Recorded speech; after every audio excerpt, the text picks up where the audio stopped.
जी नाज़रीन खे आगाह कयूं। सिंध हाई कोर्ट सहाफ़ी शहीद अज़ीज़ मेमण केस जी ॿीहर जांच जो हुकुम ॾेई छॾियो आहे। फ़रियादी हफ़ीज़ रहमान मेमण पारां दाख़िल करायल दरख़्वास्त ते Sindh high court Sukkur bench अहिड़ो हुकुम ॾिनो आहे।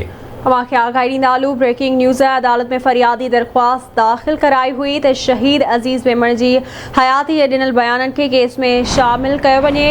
MNA अबरार शाह समेत मलिक शाहिद इकराम खे जवाबदार तौरु शामिल कयो वञे।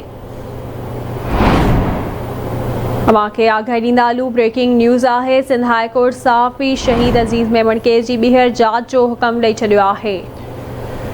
फ़रियादी हफ़ीज़ रहमान मेमण पारां दाख़िल करायल दरख़्वास्त ते Sindh high court Sukkur bench अहिड़ो हुकुम ॾिनो आहे। तफ़सील मालूम कंदासीं ज़ाहिद क़ाइम खानी खां। जी ज़ाहिद अपडेट कजो।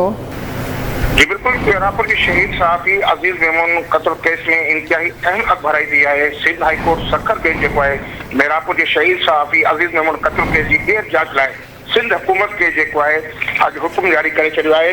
केस के फरियादी हफ़ीज़ रहमान पारां model criminal court Naushahro crows में दाख़िल कल 193 वाली दरख़्वास्त जेका मॉडल क्रिमिनल कोर्ट के जज रद्द करे छॾी।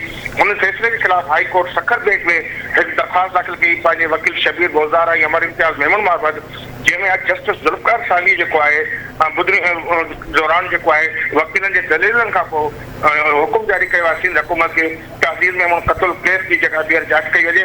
तव्हांखे ॿुधाईंदो फरियादी हफ़ीज़ रहमान जेको आहे पीपल्स पार्टी के MNA अबरार अली शाह ऐं बेलानी यूसी के अॻूणे नाज़िम मलिक शाहिद खे जेको आहे अज़ीज़ मेमण जी हयाती में ॾिनल वीडियो रिकॉर्ड मुताबिक़ जेको आहे केस में शामिल करण जे लाइ जेको आहे दरख़्वास्त ॾिनी हुई।